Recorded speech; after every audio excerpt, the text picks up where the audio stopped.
I have a spicy hot take after this weekend's game against Brighton.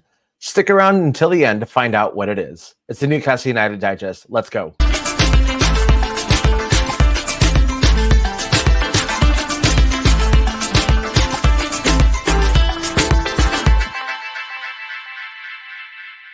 Hello, everyone, and welcome back to the Newcastle United Digest. My name is Adam Snyder, and this episode will be all about the frankly inexcusable loss to Brighton on Saturday. It was full of things that the team did well, but it did not result in 3 points. In this episode, I'm going to go back to the last episode and review my keys to the game and how those things were executed well. I'm also going to talk about how those things didn't guarantee a win for us on Saturday. And just like every other episode where I review a match, we're going to talk about positional ratings, and we're going to end with that spicy hot take I alluded to before. So let's get right into it. There were 3 things that I talked about on Friday's episode that I thought would be things that would ensure a win on Saturday. One of those things was press. And the press worked beautifully this game. Brighton's stubborn desire to constantly play out of the back was something that Newcastle took full advantage of. Brighton's back line also doesn't handle pressure very well when building out, and this was a prime opportunity for Newcastle to pounce, dispossess, and quickly counter and create opportunities. There were numerous instances where this press worked, and it led to dangerous counter after dangerous counter after dangerous counter. I noticed this from Brighton's past few games, and it was something that we definitely took advantage of. The next thing was going over the top and through the wickets. Another thing that we did well was punish Brighton's high line. They caught us for offside a couple of occasions, but the high line was punished with through balls and long balls into dangerous areas and did create a couple of breakaway opportunities. And the last one I said was to silence Mitoma. Fortunately, Mitoma came on as a late sub, and he did try to make an impact right away. Fortunately, our defense did a wonderful job of shutting him down when he did come on. Unfortunately, those things did not guarantee a win. We had 6 shots on goal, and that should have been plenty enough to put this game away. And it was sadly nowhere near enough to keep a single point, let alone all 3. It seemed like everyone was not on the same page near the opposition penalty area. Passes were either a step too far ahead or several steps behind. At one point, we literally got in each other's way when Jacob Murphy blocked Alexander Isak's shot in the 12th minute.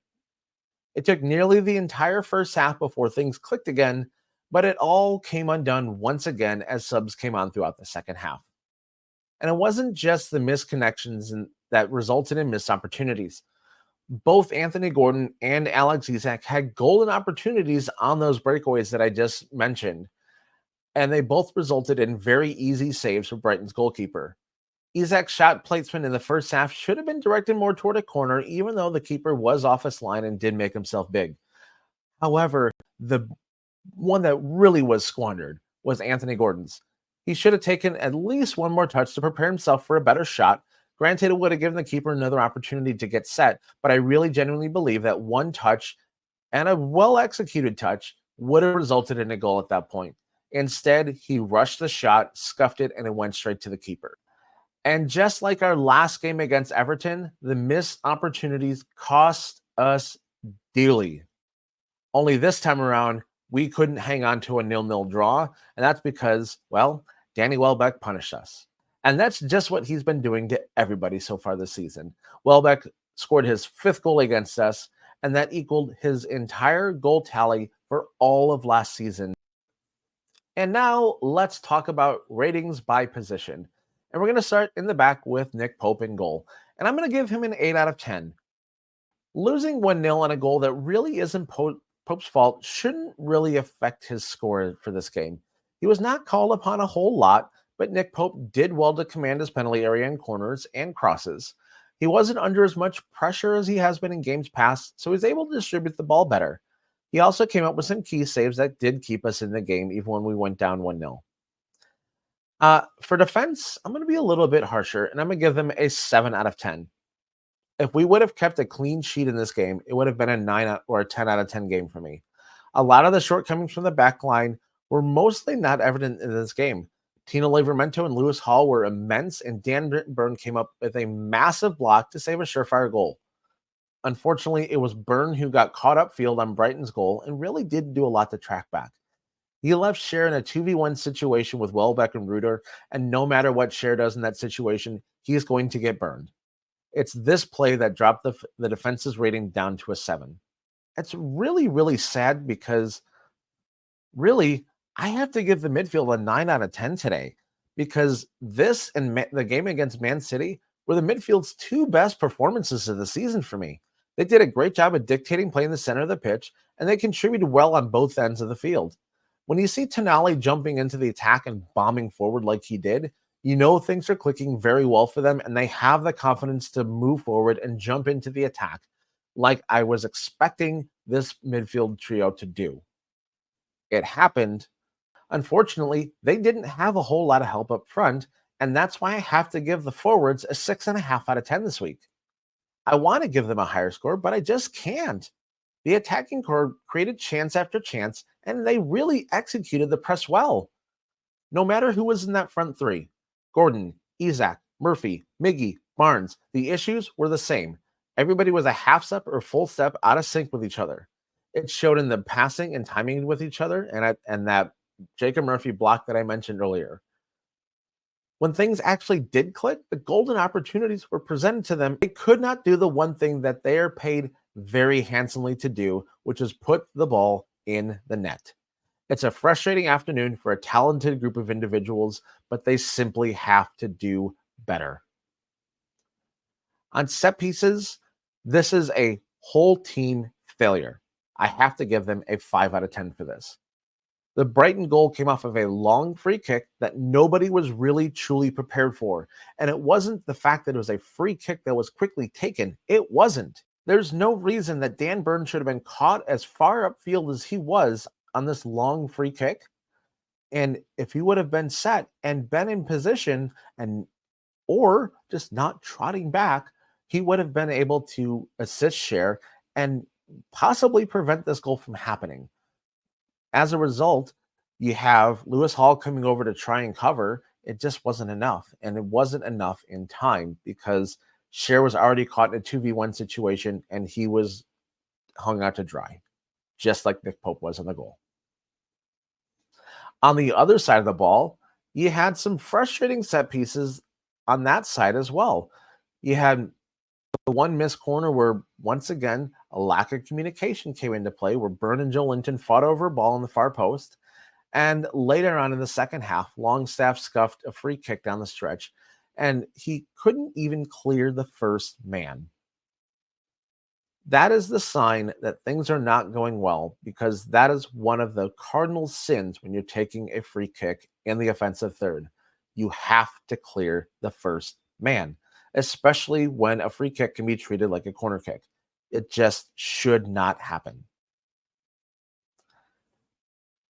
With that, the overall average rating for this game is a 7.1 out of 10. And really, it was the midfield breaking the curve that brought this average up quite a bit. This was yet another game that was ripe for the taking. But once again, missed opportunities meant the Magpies snatched defeat from the jaws of victory. And now it's time for my spicy hot take.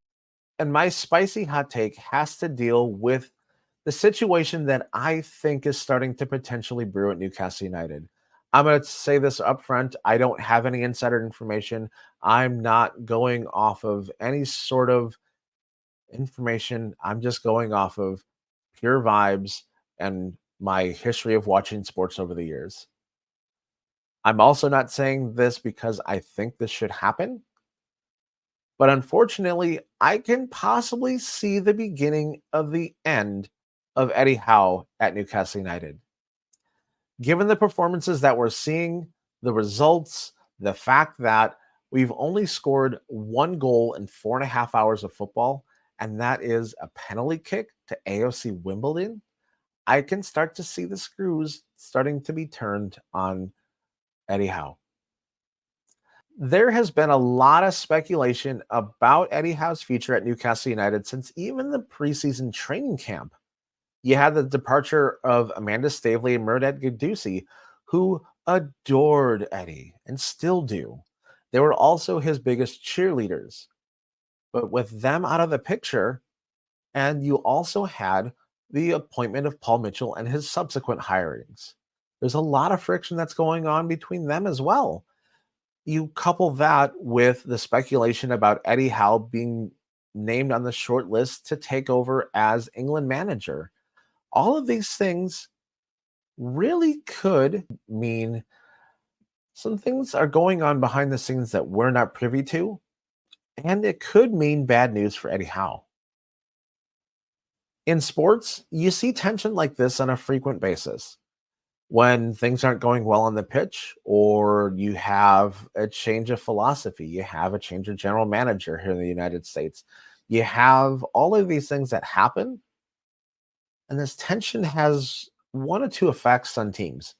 One, they either double down and they bow up and they go out there and fight for their manager, fight for their coach, or even indirectly, they start feeling that friction between front office and their coach, and the product on the field does suffer. It's not something that's very obvious to see. It just happens gradually over time. And when you see this product on the field start to suffer, changes inevitably have to be made. It may not be entirely their fault, but a coaching change is almost always the response in order to turn the team's fortunes and hopes around. We're starting to see a perfect storm where a string of poor results could lead to Eddie Howe getting the sack. This team on paper should be performing a lot better than they currently are. And regardless of some of the current obvious holes in the squad's depth, Eddie Howe has done well prior to the season to extract top performances out of an even more threadbare squad. If Eddie wants to see the changes he wants made to the squad in January, he's going to have to put together a string of results over the next 4 to 6 weeks to make that happen. Once again, I am not saying that I think Eddie Howe should get sacked after this week's performance. However, after decades of watching sports and watching this unfold time and time and time again, it is a very real possibility. And I also know that a coaching change can quickly turn around the fortunes of a team. If you want to look at a perfect example of this, go and look back at the history of the 2018-2019 St. Louis Blues in the NHL. At midseason, they were the worst team in the NHL. They made a coaching change prior to that. They went on a hot streak. They ended up winning the Stanley Cup. These are things that I've seen over and over and over again. I'm going to say this again because I don't want to get a whole lot of flack for this. I don't think Eddie Howe should get sacked. But if things continue as they are, I unfortunately think that's what's going to happen.